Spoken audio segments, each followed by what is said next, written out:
Good evening, we bring you the latest in the world of sports. I'm Diego Dario. We give you the conversations you want to hear from your favorite icons and athletes. I'm Sam Corrales, and in tonight's game plan, we'll talk about the Miami Heat series-tying win over the Denver Nuggets. We'll also hear from the ladies in red, the PLDT high-speed hitters. Buckle up, sports fans. Let's get in the game.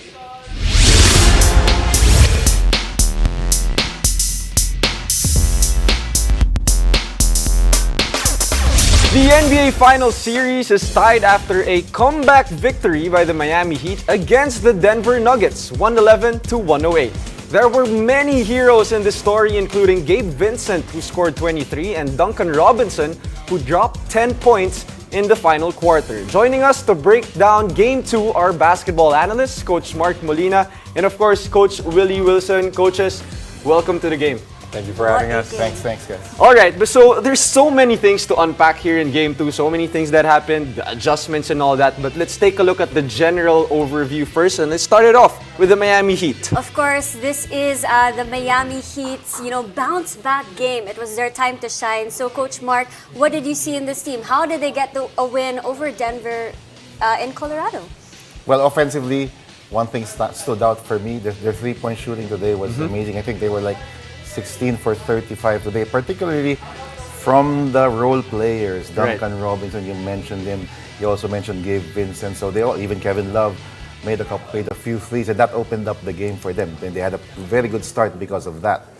On the defensive end, I love that because of their zone, they were able to make Jokic more of a finisher than a creator. Because when Jokic was playing in the perimeter, he was being guarded by Vincent at times. And of course, a 7-footer being guarded by a guard, he had a hard time playmaking from the top of the key. They had to put him more inside low post, high post situations, which is not a bad thing if you're Mike Malone.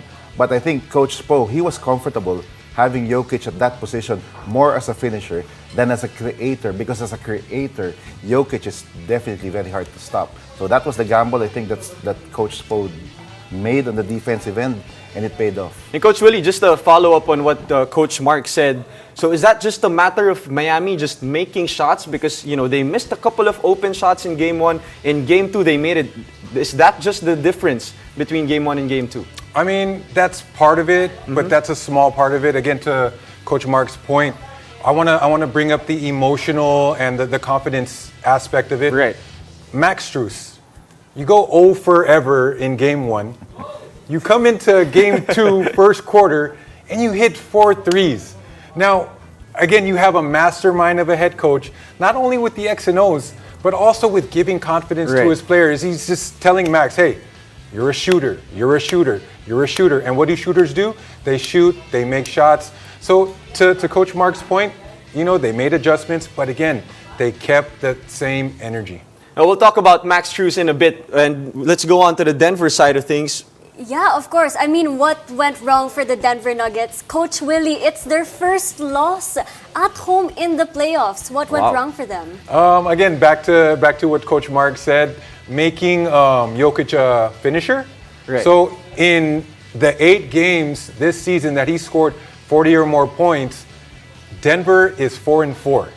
So that right there is an amazing stat. Now, they do well when they share the ball, they get everybody else involved.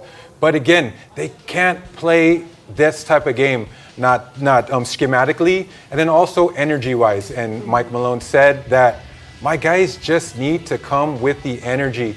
They played this first quarter, they came out like it was a regular season game, not like it was Game 2 of the NBA Finals. And Coach Mark, of course, Denver, obviously they played a little worse compared to Game 1, but Coach Mike Malone, in all of the interviews and the timeouts, he kept on saying the defensive discipline. They lost that here in Game 2. Can you talk a bit about that? What did they not do here in Game 2 against Miami? Well, there was a moment in that fourth quarter.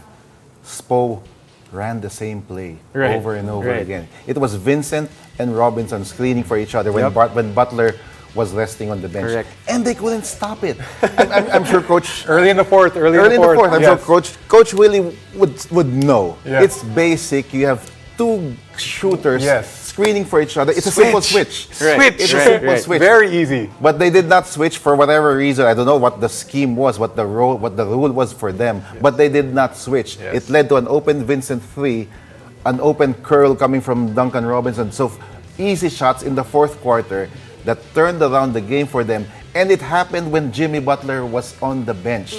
So to me, that was the turning point of that game. And that happened because of lapses in the Denver defense. And I guess, speaking of, role players, we're talking about it. Coach Willie was talking about energy in that first quarter thanks to Max Strus. Diego, I know you covered that game earlier this morning. What did you see in this guy? I mean, you're also a player yourself. What do you see in him, and what impact does it have to see a teammate, bring that spark and energy at the start of the game? well, as you mentioned, to start off this, segment, that shooters shoot, and every time you see someone struggling and you see someone, bouncing back after that one, as a player, you love to see that. That's contagious, that kind of energy. When Max Strus was just shooting the lights out, 12 points early in the first quarter, and then it was just trickle-down effect. And talking about trickle-down effect, let's talk about Duncan Robinson. As Coach Mark mentioned, that stretch in the fourth quarter to start it off, 10 straight points to start off the fourth quarter to tie the ball game up, Coach. I mean, again, you have Jimmy Butler on the bench. You're down entering the fourth. All you want to do, if you're the Miami Heat, is let's get it close. Let's get it close. If we can do that, we get Jimmy back into the game, and we know the type of closer Jimmy Butler. Jimmy Butler He is him. And true enough, Duncan Robinson just catches fire, and a lot of it because of the lapses on the defensive end for Denver. And then Jimmy just comes in with the finishing touches. As a coach, what do you usually tell your players? Like to come alive in the fourth? I mean, I'm sure there was a huddle with Coach Spo at that, but usually, like, how does it work? What do you tell your players? Is that something you saw in Miami, or did they just turn on the switch and there was no looking back from then on? Well, I mean, again, you're in that huddle, and Coach Spo, he's a magician in there. Okay, he knows exactly what buttons to push. He created pretty much that Miami culture. So all he has to do is just flip the switch in this, guys. This is what we need. It's not what I want. This is what we need. Go make it happen. That's about pretty much it. And talking about making it happen, Coach Mark, Jimmy Butler was obviously more aggressive in this ball game, not just in scoring, but also, giving out assists. How huge of a difference is Jimmy Butler for the Miami Heat, especially dito, they got the game too? Butler is most effective when he doesn't have to do everything. Right. Especially from the beginning of the game. That's why it's important for Vincent to be hot early, for Duncan Robinson to have that fourth quarter. Because Jimmy, last 6 minutes, he was so fresh. Right. He came in, hit the corner three, Great point, and Coach. then he got an end one. The next play, the last 5 minutes was Jimmy time, and he could do it because he was still fresh. He didn't have to do it. He didn't have to carry the team the entire game, and to me that made all the difference. So when everybody is getting their shots, and it happened in game one for Denver, it's the same thing for Denver. I think Jokic had 3 attempts in the first half. Right. He was like 3 out of 3 the first half of game one, and he was getting Gordon with some easy dunks inside. The shooters were hitting. So end game, he was very fresh. It's the same thing. When the supporting cast plays well, it sets the stage for your superstar to deliver in the end because they're not gassed yet. Well, That's in right. in the fourth quarter, of course, Duncan Robinson happened, and it was a chess match. It was back and forth. And in the last 8 seconds, let's talk about that, Sam. Yeah, let's now go over to Denver. I'm sure everybody, is talking about this. Denver fans, hello to our producer back there. But Coach Mark, what do you think of Jamal's shot, a potentially game-tying 3? Was it a good call for him to take that, or should have they gotten into a timeout? I will not call a timeout as well. Right, Okay. right. Because a timeout allows the defensive team to, number one, make a substitution, put in better defensive players, and to scheme it to have a better scheme. Right. I would live with Jamal's shot. It was a tough shot, but under those circumstances, it's a shot that he can make. Yes. It was for to send the game into overtime. That was definitely not on Mike Malone. He trusts his players to make the right decision. It was a decent shot by Jamal. If I was the coach in that situation, I will not call a foul. Well, Coach Mike and Jamal himself said that, I've made that shot a couple of times in my career, so they would live with that. And, let's move on. Looking forward to the next games, Coach. They're going to go back to Miami. They're going to Miami. I mean, technically now, Miami has home court advantage. Coach Willie, what do you see? Adjustments, of course, we saw Kevin Love in the starting lineup. What else in the chess match are you going to see here, Coach? Well, I mean, was Kevin Love inserted into that starting lineup because they wanted to make a change or because they had to? We know that Caleb Martin was sick. Right. All right. But that first game, that lineup wasn't effective. And a lot of times coaches kind of hold back on making adjustments too quickly as far as player lineups and this and that. But I think that because having Caleb not 100%, it was an easy call. And it was the right call for Coach Spo to change that starting lineup. And keep in mind, Game 3, we have a hero coming back. Yeah. Tyler Hero will be entering the game. And I think he doesn't really mess up the rotation because he's another player that can, kind of play make for them. And he's a three-point shot maker. And we know that the three-point shot was huge for them in Game 2. Well, we're still not sure what kind of role Tyler Hero will play, but for sure, easy 20 points. I mean, that's his average in the regular season. Sorry. And that's going to be very interesting coming into Game 3. And Coach Mark, let's talk about Denver. This time, of course, they haven't played the perfect game yet here in the finals. Even though they won that Game 1 in a convincing manner, Michael Porter Jr. has not shot well yet. I mean, KCP did not shoot well at all here in Game 2. What do you expect from this Denver team, Coach, coming into Game 3? They're still the favorites. Yeah. Denver, they're still much talented than Miami. You're gonna see a lot of zone offense with zone offense in their practices for sure. A lot on how Jokic can still be effective as a passer in the zone. You're gonna see a lot of that, and they're gonna drill that for sure in the next few days in their practices. Now on the defensive end, I think it's just more focus and mindset in stopping. It's a different thing being beaten by a Jimmy Butler 45-point game or a 50-point game. Sometimes you just have to give it to him. But to give up that many open threes to the three-point shooters of Miami, and as Coach Willie said, it's going to get worse for them because the Hero's coming back. There'll be more options here as far as shooting for the Miami Heat. So if you're Denver, you just have to be very disciplined. Because when you're playing against guys like Vincent and Duncan Robinson and Caleb Martin, these guys are not all-world offensive players. Right. They just, Spo runs a terrific offense, but it's something that they should be able to stop. I'm talking about Denver. If you really put your mind and focus into it. And, lastly, Coach, just very quickly, Coach Willie, Jokic, he turned into a scorer. Do you think that's going to be a problem for Denver if they just keep on making him score the whole game? I do. I mean, the numbers don't lie. Yeah. 4 and 4. Whenever he scores 40 or more points, and it was by design. I know Spo kind of jumped on a reporter after the game because I think he didn't want to make it seem like, man, this is our secret. I'm doing this on purpose. But you can see it. We're staying home on the shooters. We're not doubling. We're not doubling Jokic. Even when he scores, we're not overreacting to that score. We're gonna stick to our defensive game plan. We're going to make him beat us one-on-one and put the bigger lineup so we're not getting beat by Aaron Gordon at the basket. And we're going to take our chances and live and die with that. We're going to see. Yes, we cannot wait to see what will happen in Miami for Game 3 of the NBA Finals. Thank you so much, Coach Willie and Coach Mark, for sharing your insights here on the show. And after the break, we'll get some inside look at what went down in Game 2 of the NBA Finals. Stay tuned. You're watching The Game.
Welcome back. You're still watching the game. The rush of Game 2 is still fresh in all of our minds, but nothing beats seeing the action happening live. And with that, let's get an inside look from our NBA Finals correspondent Denise Tan, reporting from Denver, Colorado.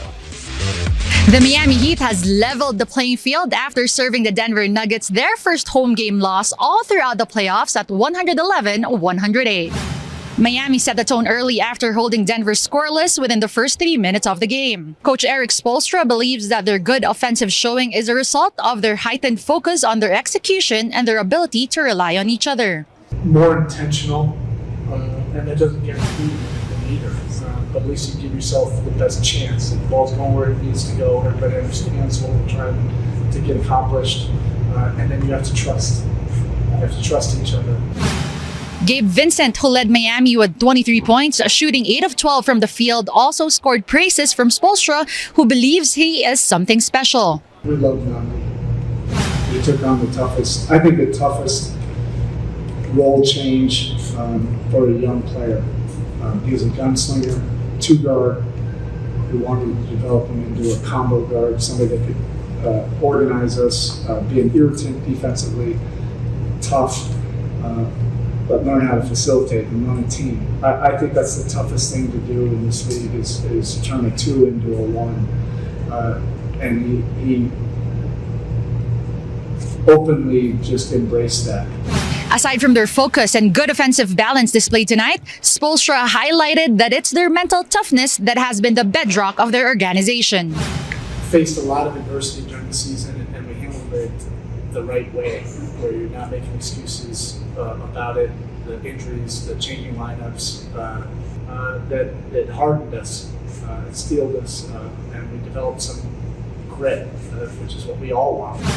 On the other side of the court, Nuggets coach Michael Malone spoke of his concern about the team's effort.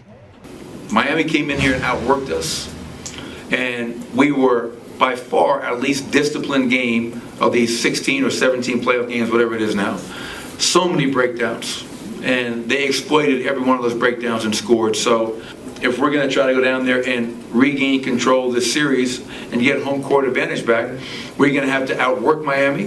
With all that said, and with the series really only getting started, only one thing is for sure. Miami has figured out a way to make it impossible for Denver to make a repeat of that Lakers sweep.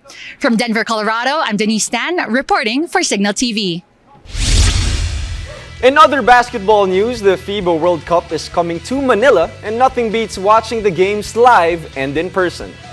Buy your single-day pass and get access to 2 live games of the FIBA Basketball World Cup for as low as 999 pesos.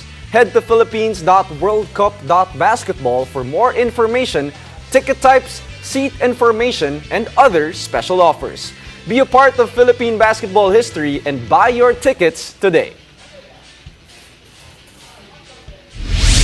And after the break, we'll hear from 2 big names from the high-speed hitters as they prepare for the PVL Invitational Conference. Stay tuned. You're watching The Game.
Welcome back. You're watching The Game. There's a lot of welcoming in PLDT ahead of the Invitational Conference of the PVL. First off, the high-speed hitters welcome home Del Palomata after a successful stint in the 32nd SEA Games. And of course, PLDT also welcomes a new face into the team, but a veteran in the league with former Army Captain Royce Tobino. And lucky for us, we are joined by the two veterans, so welcome to the show, mga idol, and welcome to the game. Congratulations and welcome. Good to see you both in the same polo shirt ng PLDT. Anong bagay? Bagay nga, no? Bagay.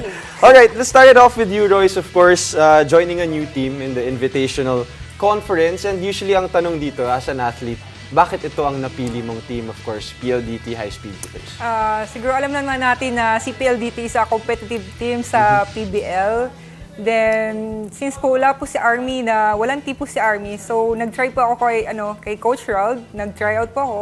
Then, thankful po ako na kinuha po ako, nagtiwala po sila sa akin na to be part of the PLDT Hitters. Ayun po. Kaya sunod-sunod na po yung namin, yung training. Yan. Ayan, congratulations nga at ayan, teammates nga kayo with Del. Pero Royce, kwento nyo naman sa amin, kamusta yung pag-welcome ng PLDT sa inyo? Alam ko, may isang veteran din na nag-welcome sa'yo, si Ate Rhea. Yes. So, kamusta yun? Si Ate Rhea kasi is my former teammate sa national team. So, siya talaga yung nag-ano sa akin, try mo pumunta sa PLDT since wala si Army. So, pinayagan naman ni Army na mag-try kayo sa ibang team na. So, very supportive naman po si Army. Kaya yun, sabi si Ate Rhea, parang, yun, since nag-start na yun, tuloy-tuloy na yung namin ni PLDT, yung gelling namin, yung bonding namin. Sobrang cool lang ng coaches, ng mga teammates, as in, relax lang. Ayan, sila na bahala mga coaches. Basta, yung mga players, maglaro lang kayo. Sila na bahala overall. Ayan. And grabe, hindi pa nagsastart yung conference, yung connection ng mga PLDT high-speed hitters. Parang ang ganda agad. Pero kay Del naman tayo. Del, of course, na-mention natin na kakagaling mo nga sa SEA Games, of course, congratulations. And ibang level of experience yun pag nakakalaro ka sa international stage. First of all, ano yung best part ng buong experience na, of course, na-represent mo yung Pilipinas, Del? Siyempre po para sa akin, isang malaking karangalan na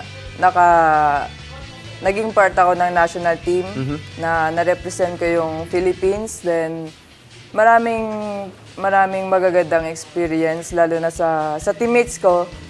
First time ko silang naging teammates, especially yung Creamline. As in, lahat bago, kaya more on gelling pa. Pero as a team naman, nagko-connect. Kahit na yung time na sa training namin, limited lang. Kaya nag-gel naman po Siyempre kami. may connection PLDT, di ba? And Del, of course, best middle blocker ka sa PVL Reinforced Conference, of course. And ikaw lang yung member ng PLDT in the national team since Kat Arado begged off Yes. due to an injury. In terms of, getting better, kahit nanalo ka na ng, best middle blocker, ano pa yung mga natutunan mo na pwede mong madala dito sa PLDT high-speed hitter sa PVL? Siguro po para sa akin, yung maturity pa. Yung maturity pa, then more, kailangan ko pa ng matinding training para sa sarili ko. Gusto ko pa ng more pa. As in, hindi pa ako kontento sa kung anong nagagawa ko. Parang gusto ko pang maging more sa sarili ko, sa skills ko. Sobrang importante yun as an Of athlete. course, No? always improving. I'm sure, Royce, yun din yung sentiments mo. Pero if titignan mo yung PVL ngayon as a league, ang daming changes. Diba? Matagal ka na sa league, pero ngayon may pumapasok na teams, makakalaban mo yung former teammates mo sa Army, like si John Gonzaga. Diba? How does that feel for you na papasok ka sa bagong team with this setup na halos 11 teams sa PVL? Grabe. Siguro overwhelmed kasi parang lahat ng teams na ang dami nilang bago, ang dami nagre-recruitan. Si PLDT yung nagtiwala sa akin, kaya thankful talaga ako kay PLDT na kinuha nila ako. Siyempre, ibibigay ko yung best ko for the team and para sa mga taong naniniwala sa akin. So, ibibigay ko yung best ko lagi. Ayan. Well, new faces in new places dito nga sa PVL. Pero, Royce, na-mention na ba sa'yo? Of course, dati naging captain ka sa Army. Yes po. Ano yung magiging role mo dito, of course, sa PLDT? May mga ibang veterano na rin dito sa PLDT. Siguro yung knowledge ko sa volleyball, syempre as a veteran, syempre i-share ko. Syempre hindi man ako pinaka best player sa sa Pilipinas. Syempre kailangan ko din ng tulong nila. Hindi parang share knowledge lang talaga. Ayun, tsaka jelly lang talaga na kailangan mong i-share bawat team, maging masaya on the court, tsaka consistency. Ayun, para manalo yung isang team. And Del, you know, as we wrap up, I'm sure matagal ka nang nasa PLDT. Ano ang ma-expect ng mga fans? Paano mo i-assess ang mga preparations ng PLDT? Siyempre, nag-semis kayo sa All-Filipino, di ba? Paano mo i-assess yung performance niyo ngayon? Siguro po, this conference, kailangan lang namin more on gelling nga. Then, siguro, hindi basta-basta yung mga kalaban namin ngayon, lalo na may mga bagong teams. Kailangan pa namin siguro ng puspusang training, then gelling nga, kasi kasama namin yung si Ate Royce na may pero gel talaga. siguro Yung connection, patibayin pa. banding, then training nga. Puspusang training. And of course, thank you so much sa time nyo, Royce and Del. Good luck sa itong darating na conference sa PVL. Salamat. Thank you. We are so excited. Thank you so much. Congratulations. Thank you. And thank you for joining us. I'm Sam Corrales. I'm Diego Dario, and this has been The Game.